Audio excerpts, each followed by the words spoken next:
Hello guys, welcome to another video. ये है हमारा ब्रॉडकास्ट एंड मीडिया एंटरटेनमेंट का मॉडल, फाइनेंशियल मॉडल। और ये पार्ट 1 है इसका, जिसमें हम बात करने वाले हैं टाइम वार्नर केबलिंग की, जो बेसिकली आपका मीडिया एंटरटेनमेंट कंपनी है। और इसका हम फाइनेंशियल मॉडल देखेंगे, क्या क्या चीज़ें होती हैं मीडिया एंटरटेनमेंट के फाइनेंशियल मॉडल में। अपार्ट फ्रॉम दैट, जो न्यूज़ आर्टिकल पब्लिश होते हैं और जो मीडिया वेबसाइट्स होती हैं वो कैसे काम करती हैं, ये चीज़ हम देखने वाले हैं। तो देखो, सबसे पहले हमने इंडेक्स बना रखा है यहाँ पे। इंडेक्स में क्या क्या है, तुम्हारी अलग अलग चीज़ें हैं जो आपने हिस्टोरिकल और फोरकास्ट इनकम स्टेटमेंट डाल रखा है, वो आपका इनकम स्टेटमेंट में है। फिर आपकी बैलेंस शीट आती है, फिर आपका कैश फ्लो स्टेटमेंट आ रहा है, फिर रेशियो एनालिसिस है, फिर आपका रेवेन्यू बिल्डअप है, और आपकी कॉस्ट शीट है, वर्किंग कैपिटल मैनेजमेंट है, डेप्रिसिएशन शेड्यूल है, शेयर होल्डर सिक्विटी शेड्यूल है, डेट शेड्यूल है, डीसीएफ वैल्यूएशन है, रिलेटिव वैल्यूएशन, रिकमेंडेशंस है। तो ये सारी चीज़ें यहाँ पे दी हुई हैं। अब हम जैसे इनकम स्टेटमेंट में देखते हैं, तो जनरली इनकम स्टेटमेंट आपकी रिलेटेड होगी, जिसमें आपकी सारी इनकम से रिलेटेड आइटम्स आएंगी। ठीक है। तो आपका रेवेन्यू फ्रॉम ऑपरेशंस आ रहा है आपका, और कॉस्ट ऑफ सेल्स आ रही है आपकी, वीडियो प्रोग्राम से कितनी सेल्स है, एम्प्लॉय एक्सपेंस कितने हैं, हाई स्पीड डेटा इसमें कितना है, वॉइस कितनी है, वीडियो फ्रेंचाइज और दूसरी फीस कितनी है, और अदर डायरेक्ट ऑपरेटिंग एक्सपेंस कितने हैं। तो आपकी कॉस्ट ऑफ रेवेन्यू आ गई है। इसी तरह हमारा ग्रोस प्रॉफिट आ जाएगा यहाँ से, जो हम इसमें से माइनस करके निकालेंगे। फिर आपके इनडायरेक्ट एक्सपेंसेस आ जाएंगे, selling general and administration expense आपके, मर्जर रिलेटेड रिस्ट्रक्चरिंग एक्सपेंस आपके, एसेट इम्पेयरमेंट्स आ गए आपकी, किस हिसाब से आप कर रहे हो, और आपका इबिड्डा आ गया। इबिड्डा में आपका डेप्रिसिएशन आ गया, आपका अमोटाइजेशन आ गया, वो चीज़ यहाँ पे की जाती है। फिर आपका इबिट आ गया, इबिट में से सारी चीज़ एक्सपेंस माइनस कर दिए। फिर आपका इंटरेस्ट एक्सपेंस आ गया, अदर इनकम आ गई आपकी यहाँ पे। देन आपका ईबीटी आ गया है, इसमें ईबीआईटी में से आप इंटरेस्ट एक्सपेंसेस अदर इनकम हटा दोगे, तो ये आपका ईबीआईटी आ गया। फिर आपका टैक्स एक्सपेंसेस आ गया, इसमें से आप ईबीटी में से टैक्स एक्सपेंस घटा दोगे, आपका प्रॉफिट आफ्टर टैक्स आता है, पैट आता है। फिर आप इसमें से इनकम हटा दोगे, नॉन कंट्रोलिंग इंटरेस्ट में है, तो आपकी इनकम आ जाएंगी डब्ल्यूसी शेयर होल्डर्स को कितनी है, वो सारी चीज़ें। तो net income common share holders के आगे जो एट्रीब्यूटेबल है आपकी, बेसिक और डाइल्यूटेड आ गया, एवरेज कॉमन शेयर्स आउटस्टैंडिंग आ गया, बेसिक और डाइल्यूटेड में ये सारी चीज़ें आपने यहाँ पे शो कर दी। अभी इसमें आपका हॉरिजॉन्टल एनालिसिस आता है इनकम में, जो रेवेन्यू फ्रॉम ऑपरेशंस आपका कितना आ रहा है, लेट्स से कितना परसेंटेज है किसी चीज़ का, कॉस्ट ऑफ सेल्स आपकी कितनी परसेंटेज है किसी भी चीज़ की, और आपका employ, high speed data, voice, video franchise, other fees, other direct operating expense वो कितने हैं, कॉस्ट ऑफ रेवेन्यू आपकी कितनी आ रही है किसी भी काम को करने के लिए।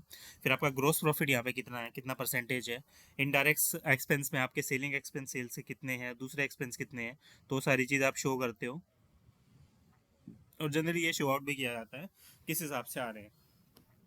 लेट्स से आपके मर्जर रिलेटेड रिस्ट्रक्चरिंग एक्सपेंस कितने हैं, एसेट इंपेयरमेंट कितना आ रहा है, बिड्डा वगैरह का आपका कितना डेप्रिसिएशन आया, इंटरेस्ट एक्सपेंस कितना आया, ईबीटी वगैरह कितना आया, प्रॉफिट फॉर द ईयर्स कितना है आपका, नेट इनकम एट्रीब्यूटेबल है, ये सारी चीज़ें हैं।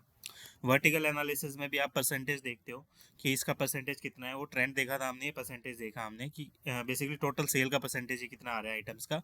ये सारी चीज़ें यहाँ पे देखी जाती हैं, जो आपका इंडायरेक्ट एक्सपेंसेस से लेके ग्रोस एक्सपेंस, बिड्डा, इबिट, ईबीटी वगैरह, प्रॉफिट फॉर द ईयर, ये सारी चीज़ें कितनी होती है और किस हिसाब से आप लोग ये करोगे, तो ये देखा जाता है।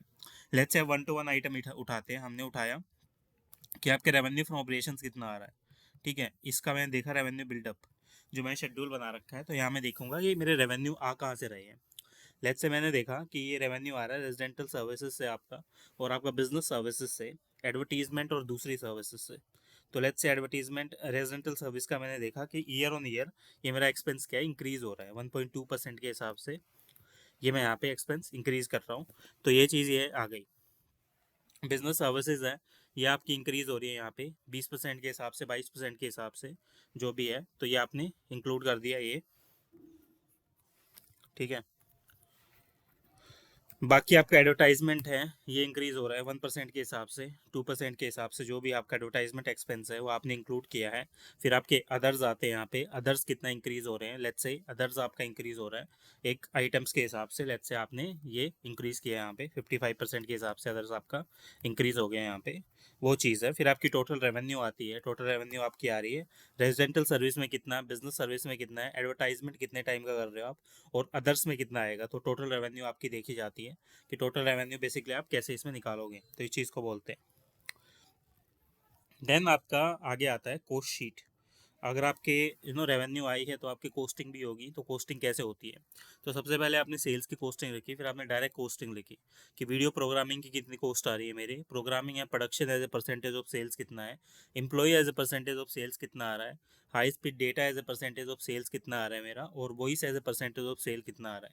फिर आपने वीडियो फ्रेंचाइजी और अदर फीस लिखी कि ये बेसिकली आपका कितना आएगा। लेट्स से आपका 500 रुपये आ रहा है, और अपार्ट फ्रॉम दैट आपका कम आ रहा है, ज़्यादा आ रहा है, तो वो चीज़ देख लिखोगे आप।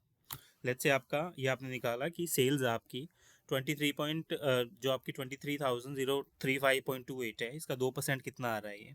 और इसी तरह आपका टोटल का ये क्या है, 2% 3% आ रहा है। इसी तरह टोटल का 2% 3% आ रहा है। तो ये चीज़ है, आप यहाँ पे टोटल सेल निकालते हो वीडियो फ्रेंचाइजीज के हिसाब से कि कितनी आ रही है आपकी। Apart from that high speed data की कॉस्ट कितनी है आपकी, 1% है टोटल सेल्स का। एम्प्लॉय की कॉस्ट कितनी है आपकी, 13.5% है आपकी टोटल सेल का।